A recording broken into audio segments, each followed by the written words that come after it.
Just to say that I'm Christy Fairholm-Mader with Scale Collaborative, and I'm coming to you from the Algonquin-speaking territory of South Vancouver Island and what is known as Victoria. And I just want to give an acknowledgement of the incredible place that I get to live, work, and play, and with the Esquimalt and Songhees nations that are their traditional territory. And you were going to do a bit of an intro from Williams Lake. Yeah, welcome everyone. I'm Anne Burrell. I'm the Executive Director of the Social Planning Council and the project lead for the Thrive Poverty Reduction Project. I want to welcome everyone here and acknowledge that we are here. The folks who are here at this end of the Zoom call are on the traditional territory of the Tsawwassen people and the home of the Takhalk community. So I want to thank you, Christy, for hosting this session. We're super excited about this. A few of us on the call have been involved in this, being an advisory to this Business Legacies Initiative over the last number of months, and we're really excited to be able to present it out, or to have you present it out to the community and identify opportunities to move social enterprise forward in our community. So I'm super excited to see everybody on the call, and I'll turn it over to you. Great, thank you so much. So we're going to spend probably about an hour and a bit together, and then there'll be lots of times for conversation and discussion at the end. We are going to use our chat box. So if you're, by now, I'm sure we're all Zoom experts.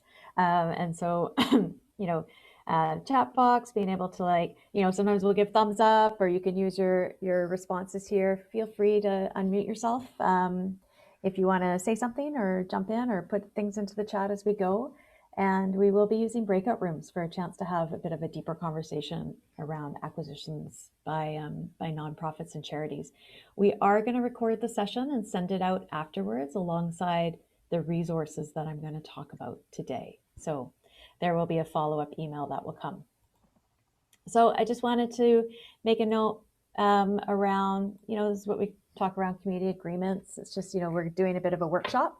So that's more engagement than just me talking for the time. But, this is sort of like stepping up. If you want to talk about something, feel free again to use the chat. And we'll have a chance for introductions in a moment. And but yeah, into the chat as well. But if there's distractions, we just always encourage to turn the email off and to be here, which is great. You can just look after yourself, take your moment when you need to. If people talk about things that are pertinent to their organizations or so on, as we just ask that people and that will happen more in your breakout rooms, is that we respect sort of the confidential, which is, share the learning, but not attribute it. And then everyone wants to know, we will send a copy of the PowerPoint, the recording, and the resources to you afterwards. So all of that will take place. So I'm Christy Fairholm-Mader. I'm Scale Collaborative. The first social enterprise I operated was a cafe in Vancouver's downtown east side. It was a cafe that was a transition from an existing business into a co-op.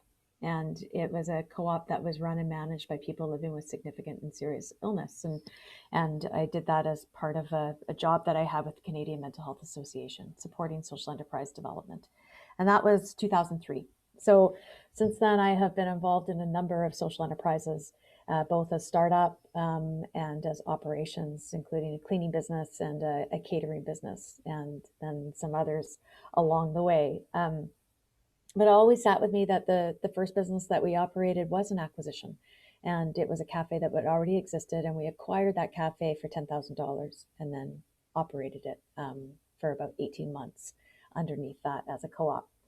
So it was always kind of sat with me when I started doing more and more social enterprise, was seeing that social enterprise is a growing aspect of nonprofit and charity work for a number of different reasons, but most of it tended to follow a startup path. So as we'll tell, this idea of acquisition is something that is not common, but is happening. So this is what we want to shed a light on. So we're going to do a quick poll. I think that's probably, what have we got? So we've got a lot of people representing nonprofits. If you're working with, you're considering a social enterprise, so that over bit. Nobody here already operating a social enterprise? Oh, we've got one coming in as a already operating, and one person who's had experience in acquiring real estate or a business. So that's really great to get a sense of where everyone is at. Thanks, Fernanda. So today we're going to have start off with a quick roundabout, just your name, your organization, and you can either say like, what is your one question that you're bringing into today's session, but it's nice to put them into the chat as well so that we can kind of track and come back to them as we go. Sometimes I won't remember always. So if you're possible to do an unmute yourself and share, I'm just going to call on you as I can see from my screen who we've got in the room. So Richard, if you want to unmute and intro your name, organization, and one question. Hi, I'm Rick Robinson. I'm the Vice President of the Sauk Region Communities Health Network. The one question I have is just how difficult is it to move from an organization that doesn't have social enterprise into acquiring a business? Mm-hmm. Thank you. Okay, let's see, Jessica Dunn. So my name is Jessica. I'm from the Cariboo-Chilcotin Child Development Center Association. We are interested in running a social enterprise, learning more. And a question, sort of a question, how does like just operating rental properties, for example, like not rental properties, but having a building and then renting out that space, how does that fit into a social enterprise? Is that a model of itself? Is it kind of along those lines? Great, thank you. Andy, you're next on my screen. Hi, I'm Andy Telfer. I'm the Executive Director of the WITS Programs Foundation, and we're currently operating a social enterprise, but we're looking at upgrading it and updating it and considering other aspects of social enterprises as well. Thanks, Andy. Do you have any question for today? Not yet, soon. Soon, okay. Carla. Yes, I'm Carla Bullinger with Cariboo-Chilcotin Partners for Literacy. And we have offices in Williams Lake and 100 Mile House.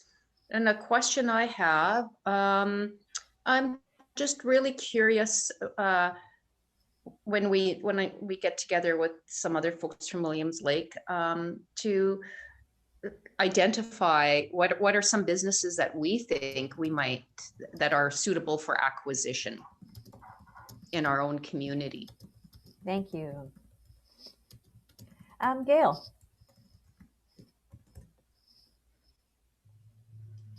I'm down in the Mill Bay area, and I'm a volunteer at a believe it or not, a paddling club, and we're just looking at the long-term sustainability of our club and the kinds of opportunities in doing something like having a social enterprise. So I'm here to learn, but I've also got years and years of nonprofit, and so this is really enticing for me to learn from another level as well. So I'm here to learn that type of a thing. So totally different than everybody else, I'm sure. Great, thank you. Beth. Hi, I'm Beth Holden. I'm with the Cariboo Regional District, and I'm here to learn as well. I want to see if there's ways that I can help support regional nonprofits and organizations to be successful. So just the more knowledge I can get that I can share, the better. Thanks, Beth. Montana. Hi, everybody. I'm Montana Scott, and I am from Laraday. We're a consulting firm only for nonprofits and a proud B Corp out of Peterborough, Ontario. And I'm curious how social enterprise could be one of the options that nonprofits could have coming out of the pandemic to diversify their revenue streams, and what potential there is there for our clients. So thank you so much. Thank you. Elaine. Or Alan, I'm not sure if I said that right. Yes, Alan. Hi.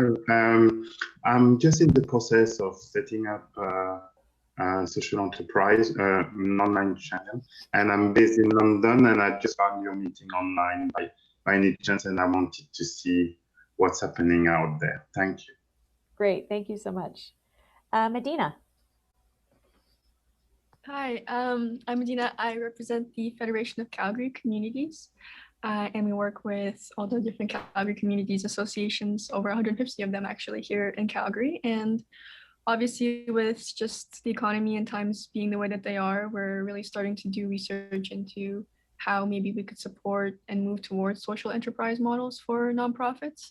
And specifically, I've been kind of working on research around debentures and bonds. So trying to figure out if there are some sort of financial tools that are available that we can teach to our community associations. Thank you.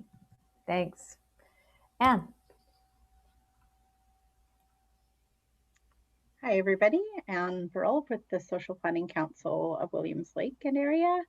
I'm just interested in learning more about what opportunities might exist in our own community around social enterprise development and working with business acquisition.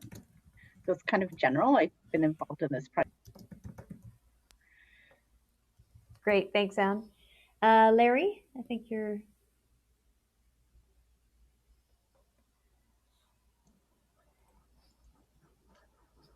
Okay, technology is a little slow today.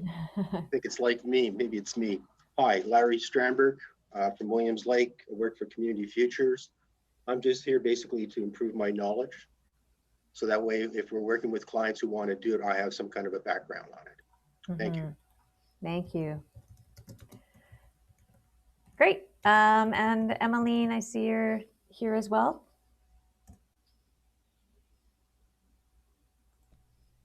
Hey everyone, I'm with Skateboard already, so another part of the team. I'm just interested into hearing stories and needs from the community around business acquisition. I'm working on this topic with Christy and also on an impact fund that we're launching for Vancouver Island. Great, thanks so much. All right, let's just get into. So I put some of the questions up above so that we could revisit them as we go. So today we're going to talk about just a quick social enterprise overview. Then we're going to dig into what is business acquisition as a social enterprise opportunity. So linking, one to the other. I'm going to dig into and share a story I call around the COOMBS Country Candy case study, which is a story of an organization that did acquire in the last year and some of their lessons learned.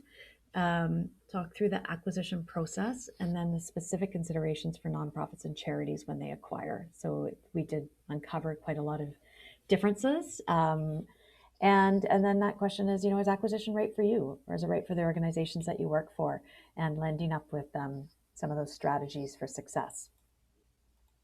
So this might be something that people have seen already. And this is, this idea that social enterprise is a blended value organization. That it uses a market, and so it is a sales of goods or service in the market that you receive revenue from. So with customers and so on, and that we can see that there's ownership can either be, on that, I'm going to say the social enterprise, the nonprofit side of things is when nonprofits own a business, then it's considered a social enterprise. If it's a private business, and this is all language, but it's good to see the continuum, is that when it's a private for-profit ownership, then it's a social venture, right? So there's just that divide. And for in the social enterprise field, it's really around what happens to the profits. When you have profits that come out of business activities, if those profits get reinvested back into a nonprofit's program, services, or mission, then that's where sort of that direction of profits is that goal for social enterprises. Here's some of the social enterprises in my region, and I just put them up there because there's such a variety of what they look like. So, here we have, an environmental organization that runs an edible landscaping company and social enterprise. They operate that. There's a nonprofit that owns a yoga studio, right? And so they own it and they generate revenue from off it, but they're also able to expand the services, their yoga services, to include people who might need different kind of adaptations or accessibility, or maybe have different income levels. So they've begun to do that as well. There's a social enterprise hotel in Victoria that is owned by a trust, and profits go back for community benefit. used bookstore. So thrift stores are everywhere and are great social enterprise generators for nonprofits and charities. And those can be everywhere from, horse tack to used construction materials, to books, to clothes, and so on. So lots of things. That here's a confidential paper shredding company that employs people with intellectual disabilities.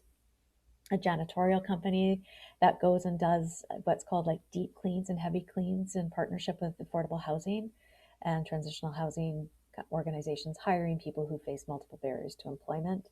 It's a little catering company that employs people with disabilities. And then here we have a coffee shop that's owned by the public library, and that the profits go back into doing public library services. So when you think around your community, what are the social enterprises that you see? What other ones come to mind in terms of ones that you see around your area? Just feel free to pop them into the chat or to unmute and share what you know. Yeah, so we have a local food share, made it own salsa line, so selling of products, right? And then, do it well. Again, all those profits come back into doing the food share. Thanks, Montana. Any others? Association for Community Living does landscaping, paper shredding, recycling. Yeah, and usually these kind of social enterprises are really about providing employment. So employment social enterprises, are really strong. And then thrift shops. Yeah, thrift shops are ubiquitous and are a really great social enterprise model. So any others that people have examples from? A restaurant co-op owned by workers. Yep. Similar. Thrift shops, paper shredding. Yeah, lots of paper shredding. It's super solid business. Like you can begin to see the trends of the types of businesses that are there. Oh, and a wedding cake shop. Well, that would be beautiful. Yeah. So as you can see is that these businesses, they tend to be kind of, I'm going to say like Main Street businesses. They're steady performing businesses. So landscaping, cleaning, paper shredding, restaurants, like these businesses are not necessarily unique in themselves in terms of how the business model actually operates.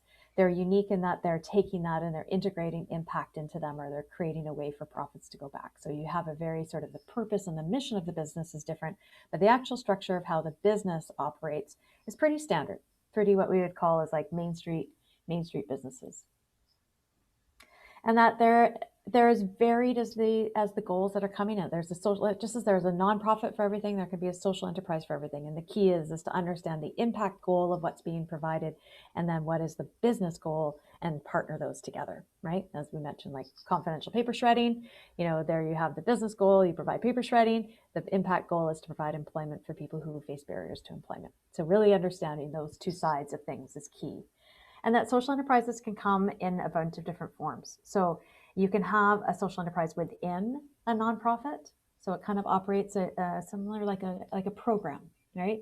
So it will have, it's kind of like a department or a program, and it operates within the parent nonprofit, and the parent nonprofit can provide supports and administrative backend and do some of that. And that's really good when when a social enterprise is deeply aligned with the nonprofit's mission, right? So that's where it works there. You can also have some people start a social enterprise and it is the organization. So it's, one of the social enterprises that I started up and helped found was called the Cleaning Solution. It's a cleaning business that employs people who face serious significant mental illness, and it's just an entity on its own. It's a nonprofit entity that the business is a nonprofit. And then you can also have a structure where you're set up where the organization, the charity usually, can own an external company, right? And so it becomes an external company that's out here, and the profit, it's owned by the charity. And then after all the expenses and operational expenses are covered, the profits go back into the charity. So those are the different structures that social enterprises can offer within. And there are other more complex models, which we just wanted to note. Of course, there's like joint ventures and other things, but this is the most common ways that social enterprises. And when we talk about acquisition, you're most likely looking at this side here, right? Is when an existing organization begins to own another entity, right? So let's talk about this part. So there's a really significant opportunity that's taking place right now. And that is that 98% of all businesses in BC are small businesses, and they provide, they create a huge employer, in our communities. And that what we're seeing is that a lot of business owners, the majority of business owners are older and they're thinking of retiring soon. And sometimes businesses are just, people get tired, right? You know, they're just like, we've done this for 10, 15, 20 years. I'm just ready to move on and do something then with my life. But there is a really specific sort of time and I'm going to say succession wave that is upon us, and that it's expected in the next 5 years, 40% of BC businesses owners will exit their business. And so that's a lot of businesses that need new ownership. And it tends to be more than there are buyers who are looking for businesses to purchase, right? So we are going to have a bit of a supply and demand shift that's going to, or, you know, it's going to come, or there's going to be a lot of businesses that are going to come up for sale. And, you know, as we said, as I just mentioned, you know, it's about a lot of the businesses that social enterprises or nonprofits operate tend to be traditional businesses. So landscaping, construction, cafes, flower shop, catering, these kinds of businesses. And so at the same time that we're seeing this potential of businesses beginning to succession plan, we're also seeing the nonprofit sector is beginning to increasingly lean into the concept of social enterprise. And not only as a way for them to generate additional revenues, because that's definitely key, but also a way to generate additional impact, right? So there's different reasons why a nonprofit or a charity would want to acquire or start a social enterprise. And so the question that we have today, which is, if you are considering a social enterprise, if that's something that you want to do, and the kind of business that you are looking at is a fairly traditional business model, then you might want to consider acquisition. And there's a number of reasons to consider acquisition. And as with everything, there's pros and cons, right? So this is the overall general kind of acquisition process. And the acquisition process you can see in the top bit, and we're going to come back to the acquisition process in a bit, but I just want to create the frame, is that, you know, you have your plan. The seller is ready. The seller is like, okay, I'm tired, I'm ready to retire, whatever the reason is. I'm going to plan for my succession. I'm going to prepare to sell. So there's a whole bunch of things that businesses need to do to get ready to sell. And Larry from Community Futures would be able to share a bunch of that. And then they come to the part of selling, right? So that's their process. And then underneath that is the buyer process. And this is the nonprofit process. And this is where it's like being able to also plan, right? Understanding motivations, understanding what's the value that you want to have, align values, to understand the risks, you know, begin to look through that stuff, to search for the business, to assess whether that business is a good acquisition or not, right? So to really look at that, to be able to then decide if you're going to make an offer and you're going to invest in that and what you're going to do around, you know, what kind of offer and doing your due diligence.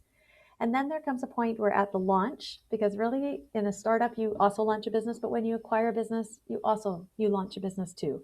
And this is where it's a transition of management, a transition of capacity. You literally get the keys to the business and set up your oversight systems and begin to look at your cash flow as you go through. And then the next piece is really like beginning to sustain it, to grow it, and to also to make it transition into becoming more of an impact business.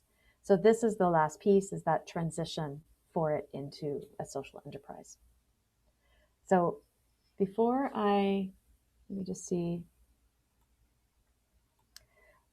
We're going to hop into breakout rooms really shortly, but I just wanted to ask, do people have any questions about this kind of the process and the flow? Is there any questions about this? Okay. The process is explained very well. I wonder about the CRA implications of acquisition, particularly if the business acquisition resides outside of the nonprofit. Yeah, so charities are allowed to own a subsidiary. So that's permitted for a nonprofit organization doesn't have charitable status. They need to make sure we always recommend that you need to talk to your legal advice, but it needs to be really tightly aligned to the mission. Yeah, and it needs to it probably needs to come in. So when we get to like how you do a sale, there's different ways you can do an acquisition. It's called an asset or a share acquisition. They're a bit different depending if it's a nonprofit or a charity. Yeah. Okay, so Fernanda's going to pop you into groups of 3 or 4, and we're going to give you probably like 5 to 7 minutes to have this conversation. And I'm just going to give you a moment to just note it down. And I want you to have a conversation of these 2 things. Like, what do you think are the key challenges specifically to nonprofits and charities acquiring a business? And then on the other side, what are the key strengths? What are the unique strengths that nonprofits have that would help them be successful in acquiring and transitioning a business to a social enterprise.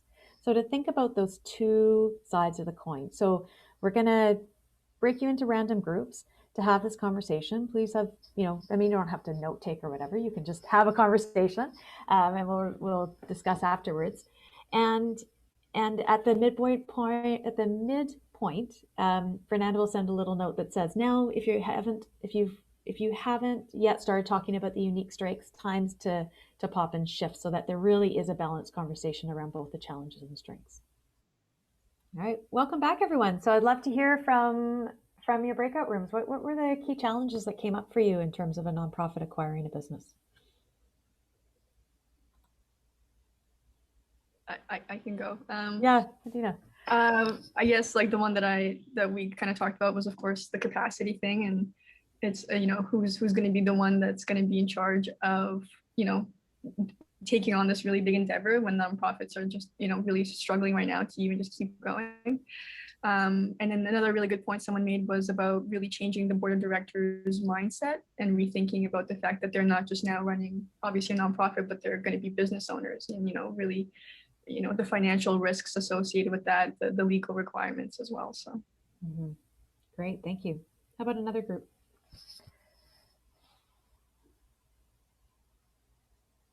Someone from Beth, Carla, and Jessica. Did you chat about? What did you chat about? So we very much that was very much part of our conversation as well. That shift in thinking, the readiness piece. But the other comment, and it's probably related to these other pieces, is for nonprofits, like seeing beyond what you've been limited by before. And so often we're limited by the kind of funding that comes out, the kind of programs that we can run. And, so there are all those things that we do a really great job within these constrictions, but we're also limited by the fact that we can't see beyond them sometimes. And so I guess that goes back to that shift in thinking and seeing opportunities. Thanks, Carla. And how about the other group? Andy, Gail, Montana, and Richard, do you want to sort of highlight any key challenges that you mentioned that didn't come up already, and then maybe lead into the unique strengths? Yeah, they did come up already. Management expertise, risk aversion, nonprofits are typically more averse to risk. Something we didn't talk about also that's on my list is startup costs and how to generate that cash. Okay, and what about the unique strengths? What came up in terms of that part of the conversation? What are the unique strengths that nonprofits have?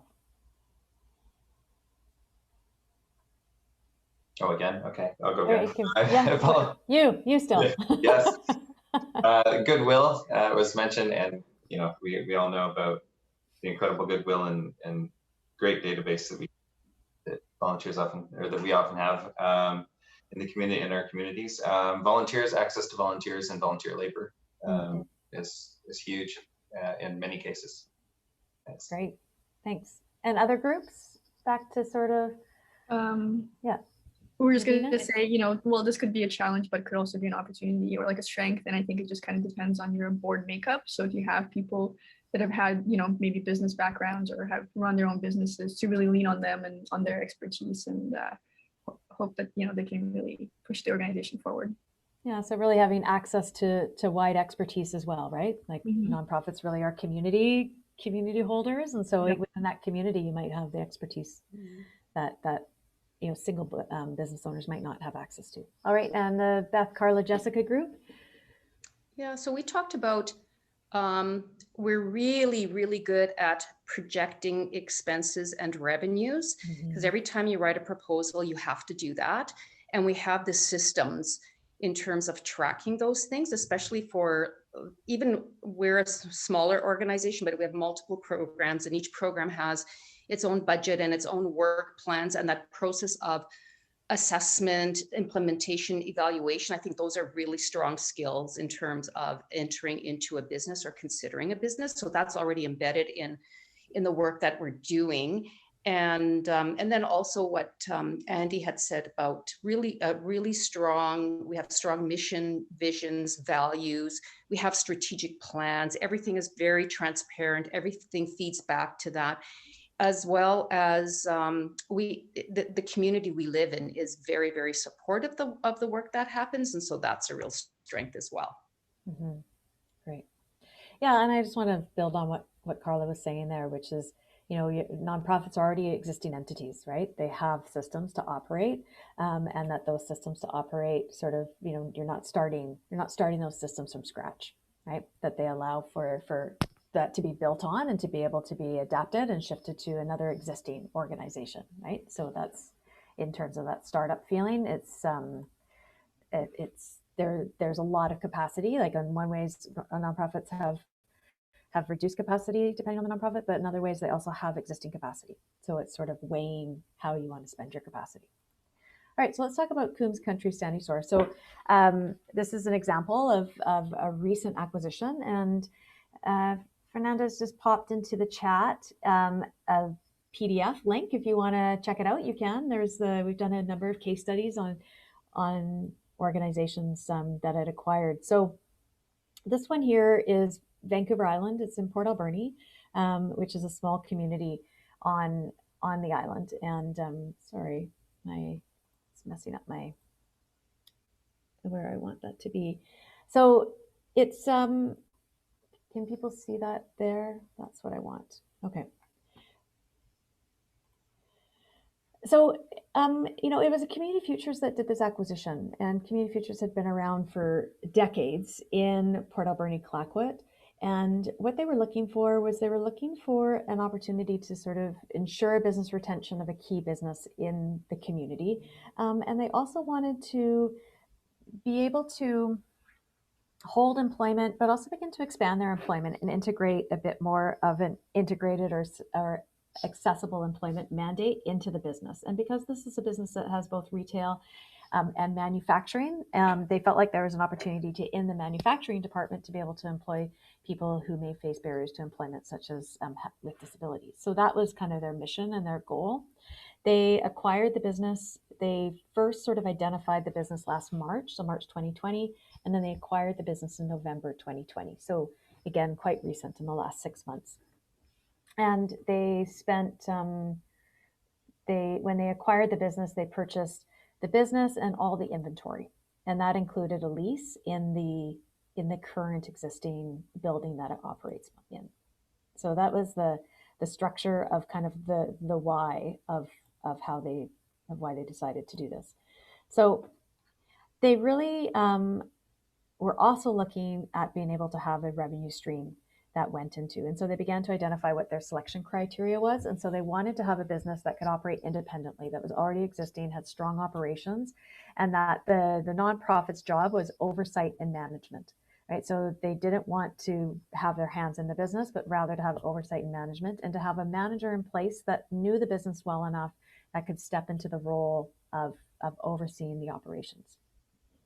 And they also looked at, you know, they wanted to make sure that it had the potential to grow and to scale.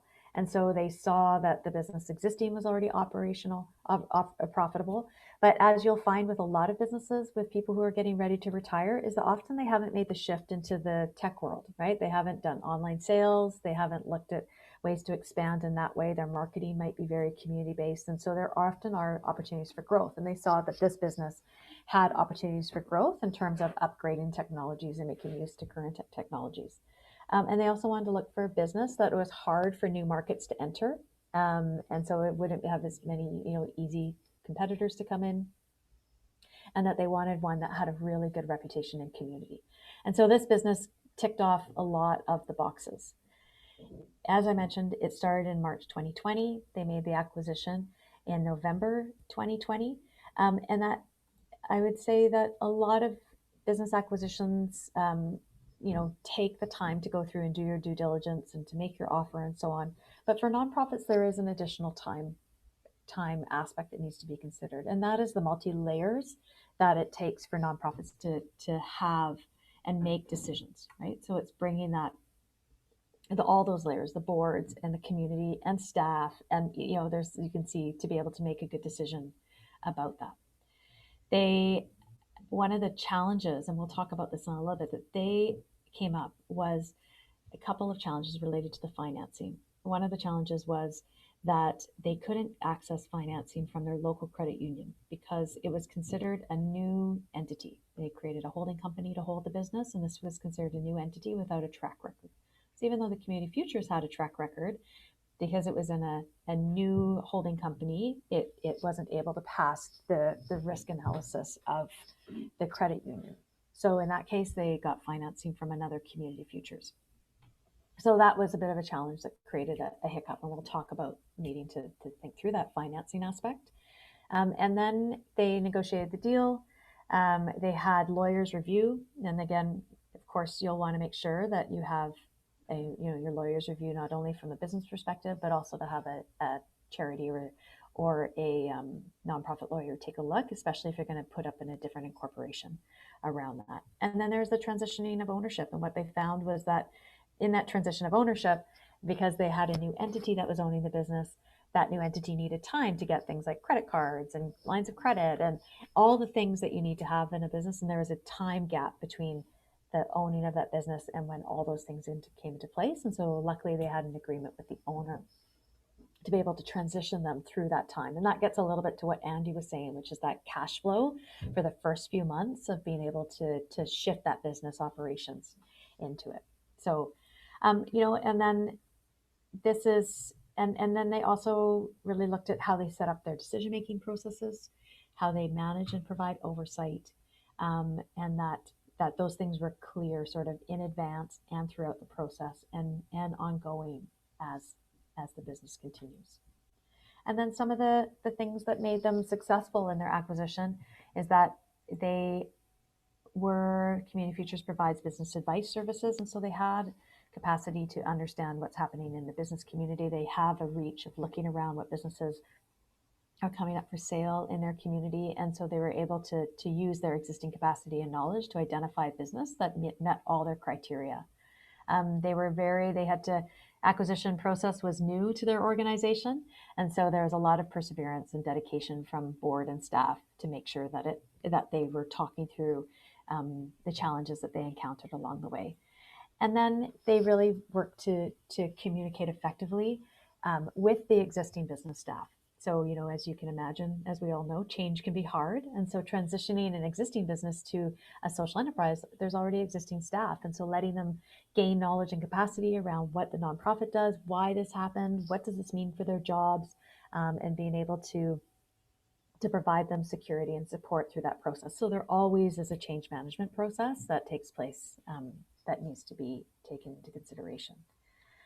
So I am going to just summarize a bit of this. So this is their key considerations. So the thing that they did, and this is a critical part in the process that you have when you're going to consider acquisition, is to right up front being able to understand and identify, like, what are the key considerations that you would want to have for a social enterprise, right? And for an acquisition, if you're going to acquire a social enterprise.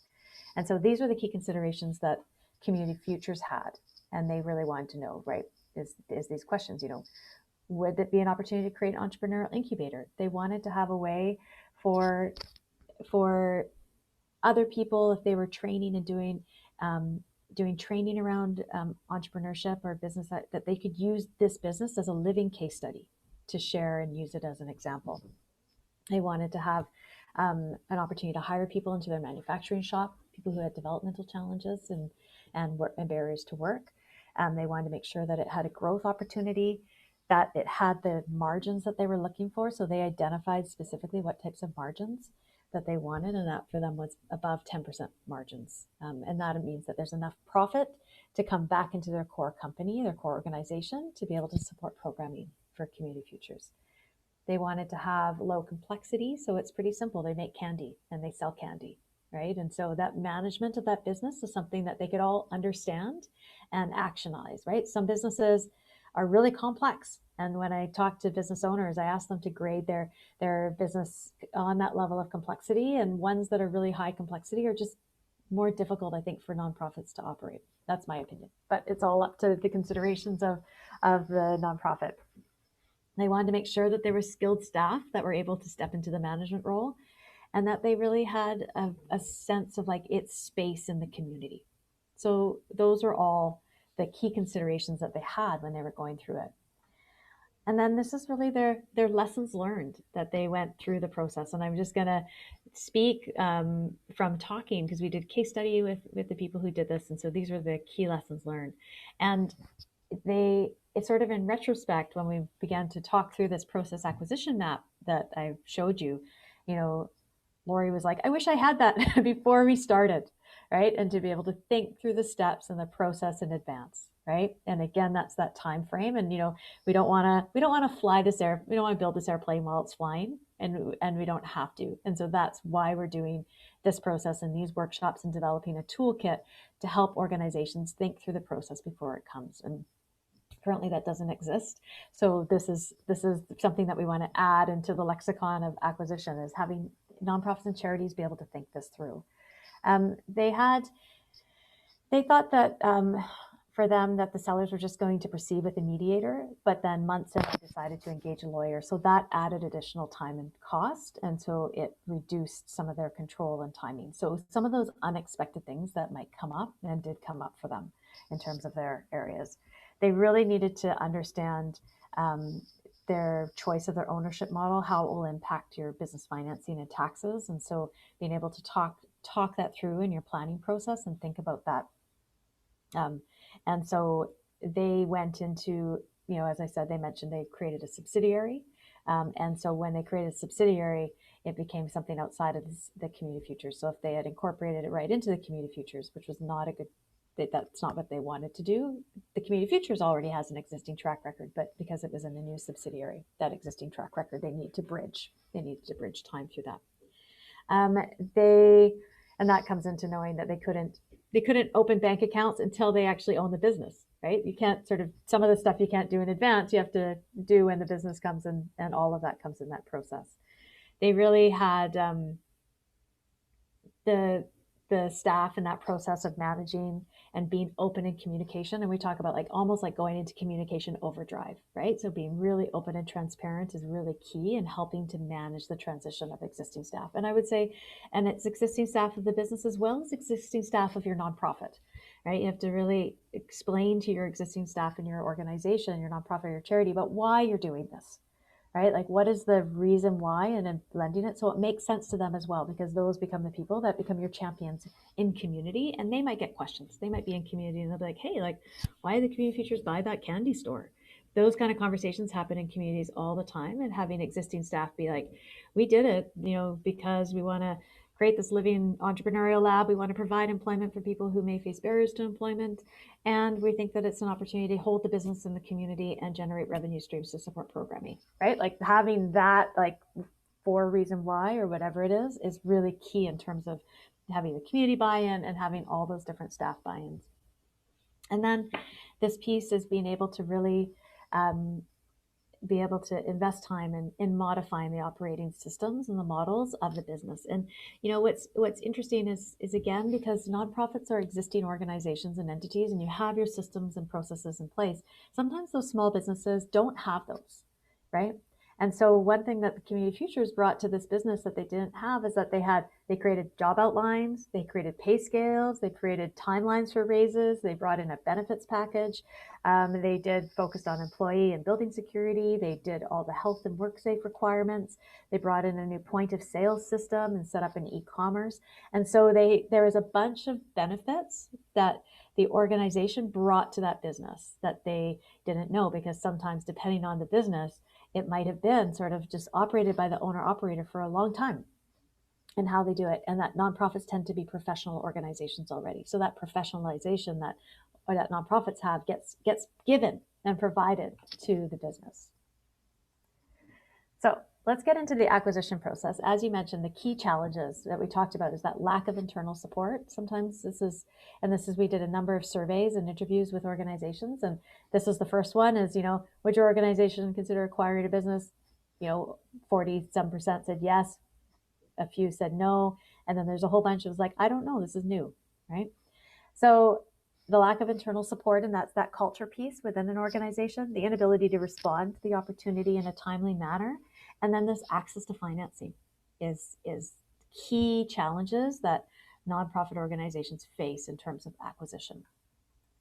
But to draw upon those strengths that came out that you talked about is that there's also, you're operating an existing entity, and that community goodwill and reputation that organizations bring to those businesses is also really, really good. So you begin to have community who wants to shop at the business because they know that when they shop at that business, those benefits go back into their community, go back into programming. So you can begin to see that sort of impact line go in there. And you can also begin to be able to use the business to work for your nonprofit in ways as well, right? You begin to put up donation jars or donation opportunities at the till. You begin to, you can begin to integrate those kind of things so they begin to work, towards impact together. And then the other thing is that, there's financing, and we'll talk about financing, but also nonprofits and charities sometimes have access to funding. And I would say not funding to acquire is quite difficult, but funding to support the process is where there might be ability to access funding. So to help support some of the lawyer fees, to help support somebody, a consultant, to work with you through the process, to help support, exploring and doing business plans and feasibility studies and doing some of that research process is where there sometimes is funding that can help carry lift, because the real, like that part in terms of like the risk of going through the acquisition process is really time and small resources. It's not until the decision to acquire comes into that then the money hits the ground. That's where the risk analysis and that's where it happens. But there's a time frame before that is about access and looking and checking things out and making a plan.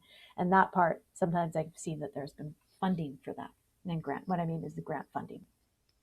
Yeah. So let's dig into this part. So where I've put the red circles is the parts where the acquisition process is quite different from a normal acquisition process. So this bit, search, assess, and launch, is kind of the same whether you're a single person buying a business or anybody buying a business. They're very similar processes, right? How do you evaluate it? How do you do your due diligence? How do you find one? How, that kind of stuff. But this upfront plan, invest, and sustain looks very different for nonprofits. So at that very part in terms of the plan, it's really understanding, like, why do you want to operate it? What do you want it to achieve? What are the key values and alignment that your organization requires in order for it to be a fit for your organization to own and operate? Who's going to be responsible for overseeing the exploration of this acquisition process? And that we've seen this has been successful when the board designates a subcommittee. And so it might be, 3 people that are like, these are the 3 people, usually leadership, and then someone from the board and someone who knows who has a good business sense to them, right? And this is the 3 people that are tasked to go through basically the first 3 assessments, right? To come to the point where it's like, do we want to do this, right? And does your board have an understanding of their risk tolerance, their own internal risk tolerance? And is there agreement to shift from a concept of risk aversion to a risk assessment process? And this is the culture piece, right? And so boards being able to get it past, like, we don't do stuff, it's not risky, to say we're going to actually assess risk rather than say no to risk. And that, depending on boards, sometimes needs some conversation around what that looks like to shift that thinking. So you're moving away from a no, right, or a yeah but, to a how can, what would this look like if we did this? So being open to those questions, knowing that at the end they're assessing the risk, they're looking at it, but that they've made that shift to risk tolerance. In the search, you're bringing together your nonprofit motivations with the key considerations of the business. And then you need to assess the business and conduct due diligence. And again, like I said, this is a path that most acquisitions follow. And in the toolkit that we've created, it outlines how to do this. And then when you're going to make an offer, this is when you'll need to have financing. Now, sometimes you might have that internal financing inside your organization. You might already have reserves that you could designate and allocate towards this. Some organizations do. So we have 3 case studies that are there. They range in price from one cost $6,000 and it was a hair salon. One cost about $30,000. It was a yoga studio. And the other one cost $270,000, and that was the COOMBS Country Candy. So the pricing is really vast, and it really depends on the motivations for the seller, what they're trying to do. Do they want to leave a legacy? What does that look like? Are they going to combine a donation as part of the sale process? Like, there's lots of questions and ways that you begin to look at what is the sale process that's there. And that allows you to know if it's financed, what you need to do in terms of financing. And financing is really, like I said, if it's a business that's got $6,000 or $25,000, you might have that in your cash reserves. That might be something that can be self-financed. You might get vendor financing, where they finance it and you pay them back as a loan. You might be able to talk to your credit union and work out financing of line of credit. Or you might be able to look more at what we call like an impact investment fund. Funds that are emerging that are wanting to invest their money into organizations that are doing good. And so this is an opportunity to tap into those kind of organizations. The key part for nonprofits is, because of the time lag, is that you're not thinking about it after you get to the orange. You're beginning to think about it when you're in the red, when you're in the planning section, is to just getting a sense of what is the and having those conversations with your financial institutions earlier rather than later to get an understanding of that. So, and then there are other unique financing models, such as, grants are a part of it depending on what you are, but there's also things like community bonds, which are unique to, again, a financing tool that nonprofits and charities have access to. So there is a bunch of different financing mechanisms, and what we talk about is finding out how you want to combine the financing to cover the acquisition as well as your first few months of transition. Now remember, when you acquire a business, it already has a revenue stream, right? It's generating revenue. It's very different from a startup, which you're looking at years to get to break even, and you have to start from nothing and start generating revenue. So there is risk in startup for that process. With an acquiring, it's already got revenue, and so the risks are different, right? You want to make sure that it's a steady revenue stream and you've done your due diligence, and it's not dependent on the owner, but it's got a solid business that underlying it, the business fundamentals are strong. So it's a different process, but when you come in, the business begins to pay for itself, right? And that's part of it. So, and then launch is the moment that the business becomes yours, and the transition of the management from the owner to your organization and to your management structure. And usually there's a transition period from about 1 month to a year. And for some business acquisitions, they keep the owner becomes the manager, and they stay on, and they want to be they don't want to own a business anymore. They want to be an employee, and that's a good transition for them. But you want to think through what your organization needs in terms of that kind of management. And then finally, the transition of this enterprise into becoming an impact focused enterprise. Just by owning it, it becomes a social enterprise, right? Because by you owning it, its profits go back to public purpose. So it's like, tick, it's already a social enterprise.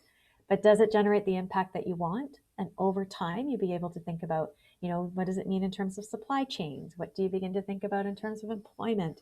What does it mean? What are other ways that you can begin to integrate a deeper impact into that business and in order to achieve some of your organizational goals and begin to bring it into mission and alignment and to help it begin to grow? People have questions or thoughts about this? This is kind of it's pretty big. Like, there's lots in here. Looking back at the original questions that came up.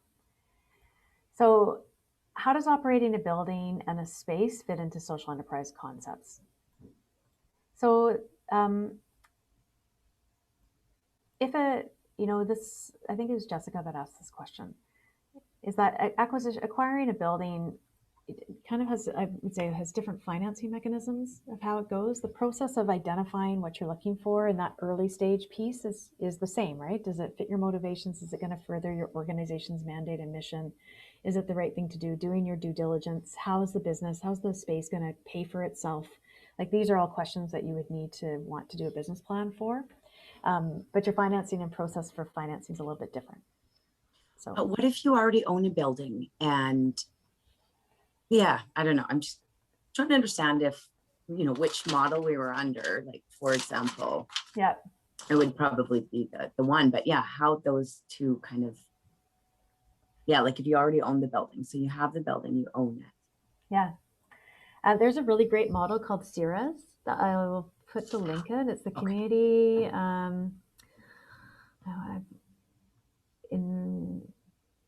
I'll send the link, but it's community social enterprise. If you look up CERES in downtown East Side, and what they've done is they've taken real estate and they have they take that real estate and then they rent it out, and they have commercial rates for some of it, and they have nonprofit rates for others of it, and they have social enterprise space for some of it. And out of that, the commercial rates provide a profit that then goes back into supporting, a lower rate for nonprofits, but also to provide a little bit of a fund that then supports social enterprises. And then they create incubation space there as well. So that's just one example of how they've used space to achieve different kind of goals. But it's really depends on what you want your goal to achieve, like what you're trying to do. But I mean, space is a huge asset that if it's under, it can generate revenues, and it can generate, generate revenues and opportunities depending on your organizational mission and mandate. Yeah. Let's see what else. Thanks, Alan. Let me see what other questions, stories and needs around business acquisition. How can a social enterprise be an option for nonprofits coming out of pandemic? So one thing I would say that is, we want to be just really careful about this, is that the pandemic creates, I'm going to say it creates both an opportunity and a risk, right? Is that the businesses that are struggling right now you have to understand if they're struggling because of the pandemic, or if they're struggling because their business model or underlying business model is weak, and the pandemic is shining a light on that, right? And so this is all the really critical piece of being able to do your due diligence and to be able to really understand your business. And what happens is when you go through that assess process, that due diligence process, is that the business will open up its books. And one thing that's great about Community Futures is that they do work with businesses to help them get ready for sale, right? And so you sign a non-disclosure agreement, and you have an opportunity to open up the books and to look at what's going on and to get a sense of how it is, and that they've had an accountant prepare their statements and so on. Like, they need to get their business ready for sale, and that's a key part of it. But you also need to know that when you're looking at those, you're looking at a past, right? You're looking at the past business.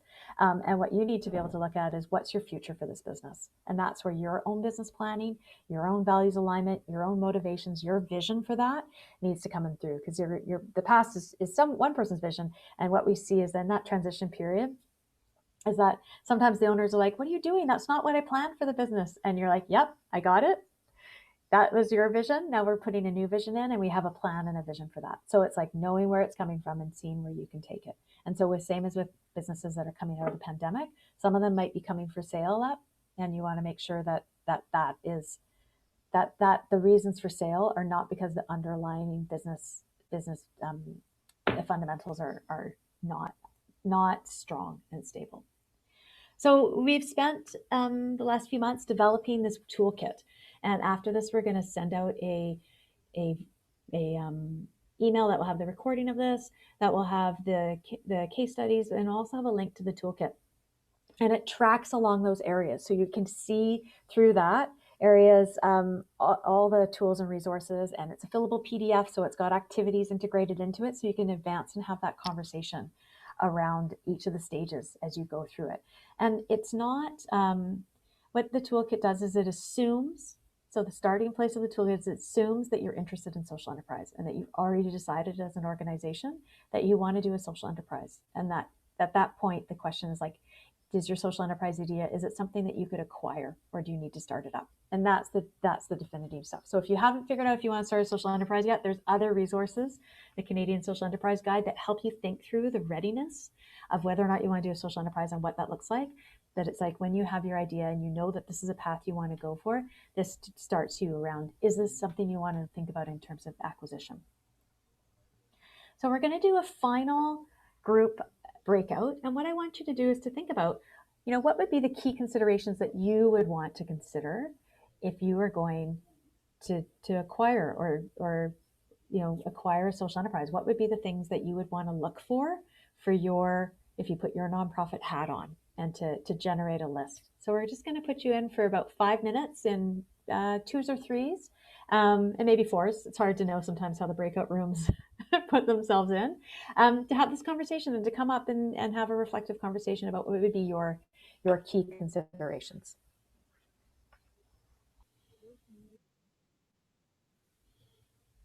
Welcome back, everyone. Yeah, so I'd love to hear just some of the top considerations that people came up with when you thought about acquisition for your organization or organizations you might work with. Let's see. Let's hear from the Alan and Beth and Montana group.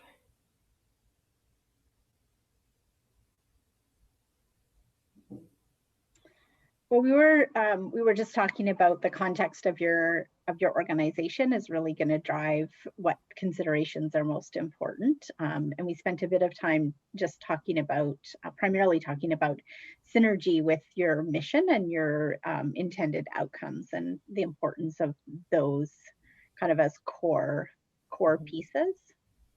Yeah, yeah, sort of top of the list for sure. All right, how about the next group? That's Carla, Jessica, Larry, and Medina. I thought Carla would. All right, how about you, Jessica? So what we talked about, well, they're all vary, and of course one is super ideal, but low complex, depending on what your needs are, but low complexity to run. So just easy to just jump right in. Some unique considerations for some not-for-profits in our group would be, not wanting to compete with maybe some existing businesses. And one that serves the client population that they serve. So very similar to just making sure that they align together. Culture.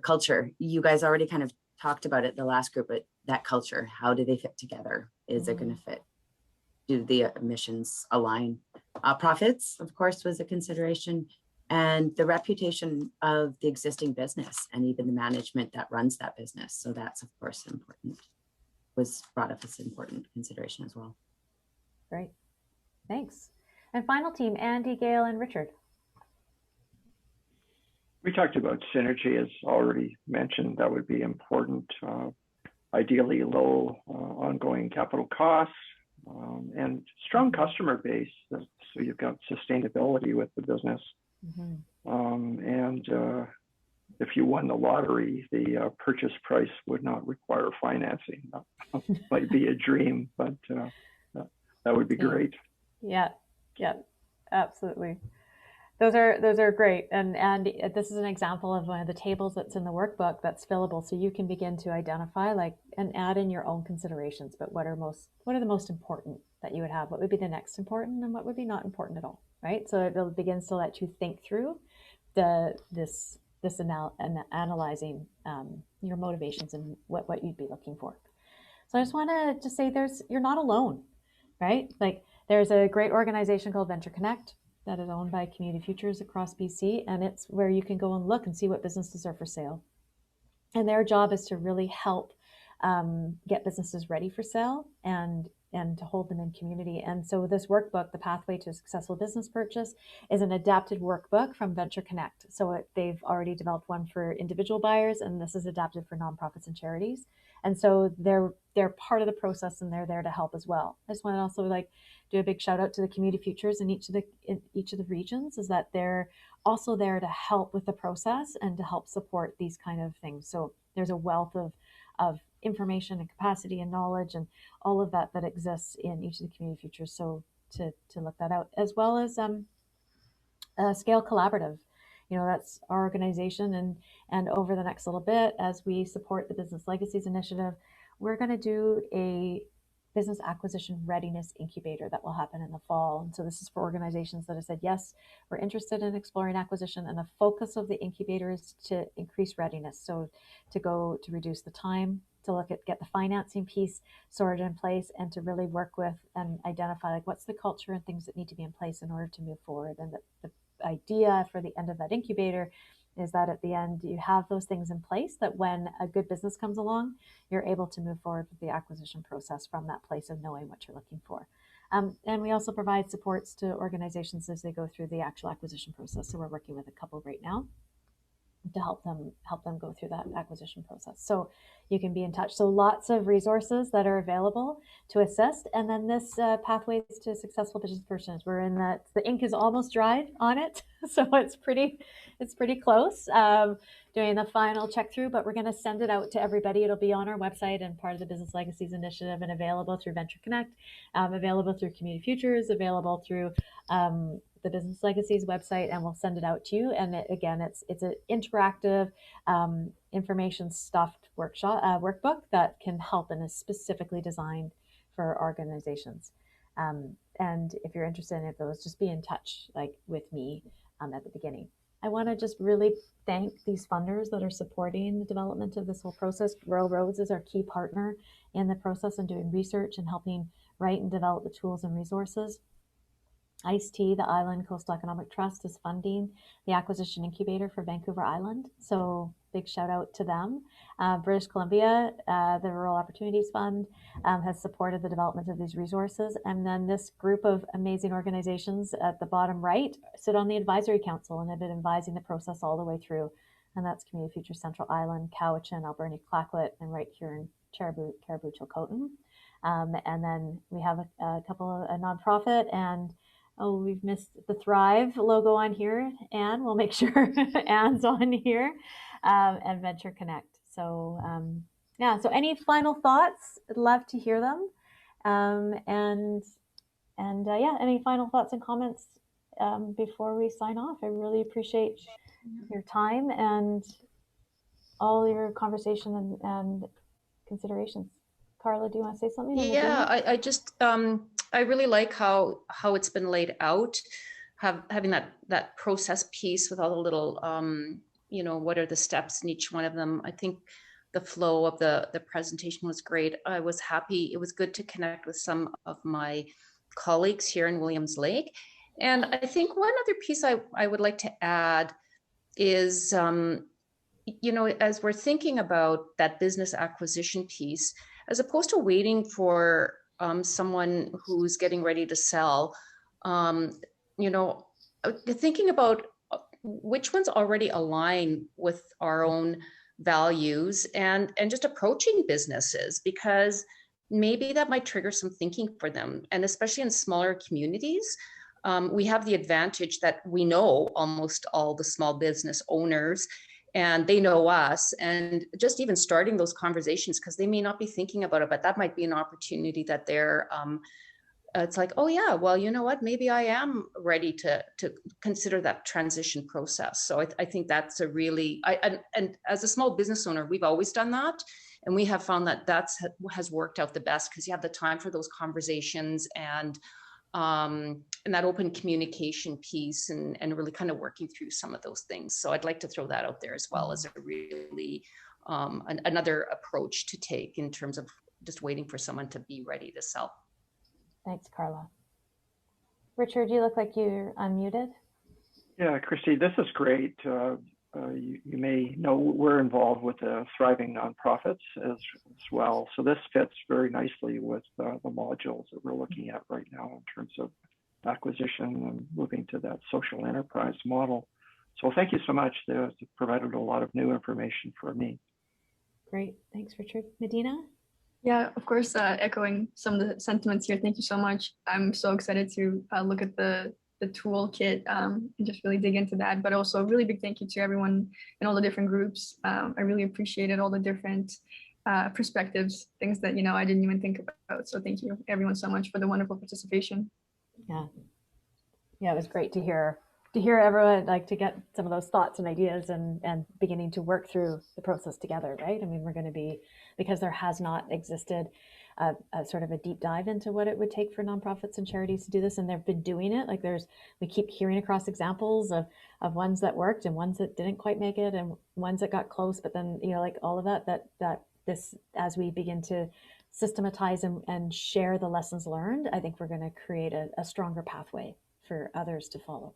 Today, being able to share the recording and to be able to share the toolkit with them as well helps us. And feel free, like, as it comes out to you, to also send it over to folks. And part of what we're doing in the next 8 months of this process is to really identify those businesses, as Carla talked about, as well as to identify organizations that are interested in walking through the readiness process and to get some supports to do that, so that we can watch and learn together and do this as a community. Take care. Enjoy your rest of your day. Thank you, everyone. Good luck, everyone. Thanks, everyone.